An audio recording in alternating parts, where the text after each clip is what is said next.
This is a new book from Top Cow Comics called Antarctica. And I actually met the writer briefly at San Diego Comic-Con. He seemed like a nice guy. I watched him talk on his panel about the book. And so I decided to just pick up this issue just to kind of, support a good guy with on-time books, as one does. And so I've been liking a lot of what Top Cow is doing recently with, they've been doing Linda Sajic's web comics into books, which have been fantastic. I've been liking their hardcovers they've been putting out of Cyberforce and Witchblade and Darkness. So I'm like, you know what else have they got going? So I checked this out. Here it is, Antarctica. And it is a single issue. It's like, it starts out, Simon Burks is the writer and Willie Roberts is the artist. And it starts out, it's a girl who her dad disappears and she grows up kind of without a father. So she ends up a train wreck kind of hobo who's got problems. This guy kind of takes her in and then it seems like it's going to be a sweet thing. And then he dies suddenly. So she's just like, oops, it's gone. So this is the full first half of the issue, just is this kind of backstory, which is a little slow of a start. So I'm not sure what the premise is of this. I just thought the art looked okay from the previews, and I thought the guy was a nice guy. So I did check it out just based on that.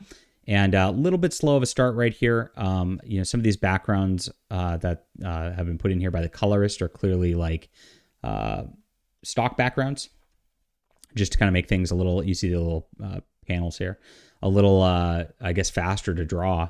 But the figures look okay. It's all right on that front. Not too bad on that level. But this girl, she's just like your typical edgy, angry, rebellious, female lead type. And that's, it's a trope that's a little bit played out these days on a character front. Now the guy helping her, I was really hoping there was gonna be something that was developing there, where that's where the story would start. But that's not where the story starts. He dies and she's like, screw it. I'm going to go try to find my father. And I think he's in Antarctica. So really the story should have started, in my estimation. And I've not read issue 2. Maybe something ties in with this stuff later.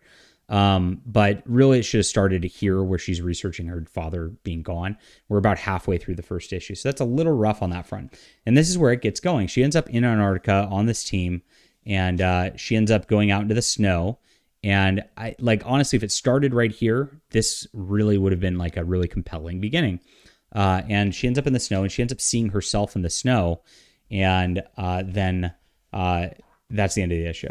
So, and she goes, what the hell? And it looks like she's about to pass out. So that's a pretty compelling opening right there. The part before that was really just backstory, which was a slow opening.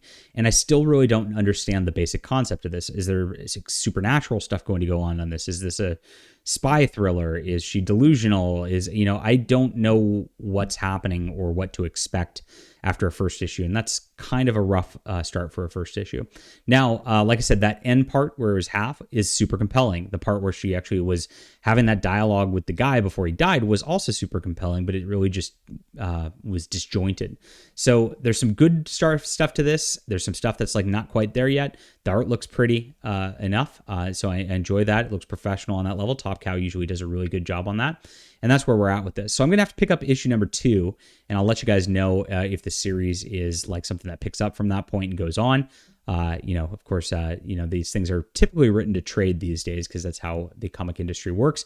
But this is billed as an ongoing, so we'll see what happens with this once we get through that issue 2. Right now, on its own, this is going to be a little lower than average just because I thought the start kind of was disjointed and slow. So we're going to call that a 6 out of 10. And we'll see what happens later on with this series. All right, leave a comment down below with what you think about this. Hit that like and subscribe button. We'll be back soon.